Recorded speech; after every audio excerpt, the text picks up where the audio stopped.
SDM ने पिता संग लगाए पौधे। तहसील कर्मियों और अधिवक्ताओं को सौंपी छांव की जिम्मेदारी। समाजसेवी रूपेश सिंह की पहल बनी प्रेरणा। रामपुर नैकिन तहसील परिसर शुक्रवार को एक हरित और प्रेरणादायक दृश्य का साक्षी बना, जब वहां 28 छायादार और फलदार पौधों का वृक्षारोपण किया गया। इस विशेष अवसर पर एसडीएम शैलेश द्विवेदी ने अपने पिता के साथ पौधा लगाकर पर्यावरण संरक्षण की एक मजबूत मिसाल पेश की। तहसीलदार आशीष मिश्रा, थाना प्रभारी सुधांशु तिवारी और पिपराव चौकी प्रभारी शेषमी मिश्रा सहित अन्य अधिकारी भी इस पहल में शामिल हुए। कार्यक्रम की खास बात यह रही कि सभी पौधे समाजसेवी रूपेश सिंह और उनकी टीम द्वारा उपलब्ध कराए गए थे। रूपेश सिंह न केवल पौधे ला, बल्कि पिछले 6 वर्षों से लगातार शासकीय परिसरों में वृक्षारोपण का कार्य कर रहे हैं।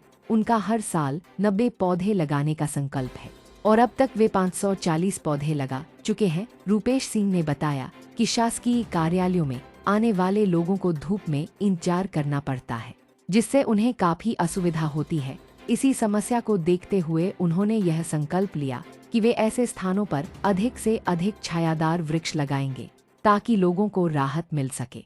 एसडीएम शैलेश द्विवेदी ने कार्यक्रम में स्पष्ट कहा कि केवल पौधे लगाना ही काफी नहीं, उन्हें बड़ा करना और उनका संरक्षण करना हम सबकी सामूहिक जिम्मेदारी है। उन्होंने यह घोषणा की कि तहसील परिसर में लगाए गए इन पौधों की देखरेख के लिए अधिवक्ताओं और कर्मचारियों को ड्यूटी सौंपी जाएगी। नियमित रूप से पौधों को पानी देना, खाद देना और उनकी सुरक्षा सुनिश्चित करना अब एक व्यवस्थित व्यवस्था के तहत किया जाएगा। उन्होंने कहा, जिस तरह हम अपने कार्य को गंभीरता से लेते हैं, उसी तरह इन वृक्षों के पोषण को भी हमें कर्तव्य समझकर निभाना होगा।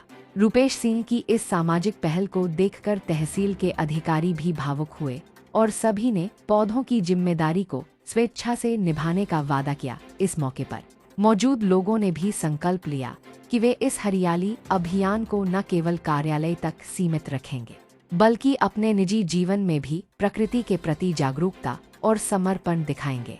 यह वृक्षारोपण कार्यक्रम महज औपचारिकता नहीं था, बल्कि यह एक सोच, एक बदलाव की शुरुआत है, जहां प्रशासन, समाजसेवी और आमजन एक साथ मिलकर पर्यावरण के संरक्षण की जिम्मेदारी उठा रहे हैं। तहसील परिसर में उगने वाले ये पौधे न केवल छांव देंगे, बल्कि यह भी याद दिलाएंगे कि जब सेवा और संवेदना साथ मिलती है, तब समाज में सकारात्मक परिवर्तन संभव होता है।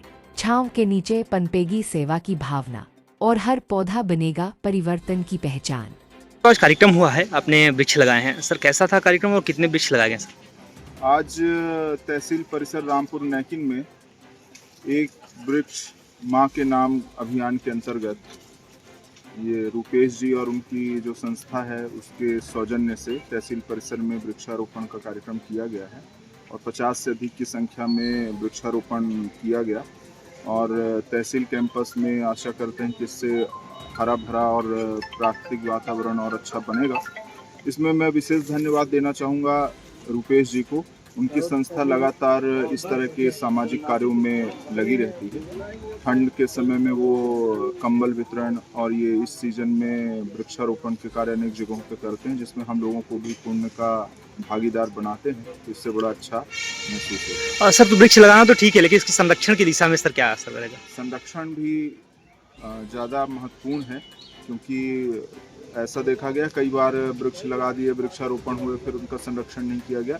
आज चूंकि ये तहसील कैंपस में लगा है तो इसकी संरक्षण की जिम्मेदारी तहसील परिवार की है, जिसमें अधिवक्ता साथी भी शामिल हैं और यहाँ जो आने वाले लोग हैं वो भी इसमें सहयोग करेंगे। हम सब लोग मिलके इस परिसर को सुंदर और स्वच्छ बनाएंगे और इसके लिए आज इस कार्यक्रम में पधारे हुए हमारे टीआई साहब सुधांशु जी और चौकी प्रभारी पिपराव वो भी उपस्थित हुए, तहसीलदार श्री मिश्रा जी, नायब साहब द्विवेदी जी, वो सब लोग उपस्थित रहे और अधिवक्ता साथी भी यहाँ इस अवसर पे बड़ी संख्या में हैं। तो आप सभी का बहुत बहुत धन्यवाद। मैं आपका कहाँ से यहाँ पहले? मैं रामपुर रूपेश सिंह मेरा नाम है, रामपुर से हूँ। आप समाज सेवा की दिशा में लगातार कार्य कर रहे हैं और आपने वृक्षारोपण कार्य भी आज किया। आप कब से कर रहे हैं और कितने वृक्ष आपने आप लगाए हैं? मैं पिछले 5 साल से कर रहा हूँ और लगभग प्रतिवर्ष 80-90 पौधे लगवाता हूँ। लगभग कितने सालों से? मतलब 6 साल से? 6 साल से। तो इसका क्या उद्देश्य क्या है इसका? मेरे रामपुर क्षेत्र में हरियाली बनी रहे और ख़ास तौर पर गवर्नमेंट ऑफिस और कार्यालयों के बीच में कराता हूँ स्कूल में।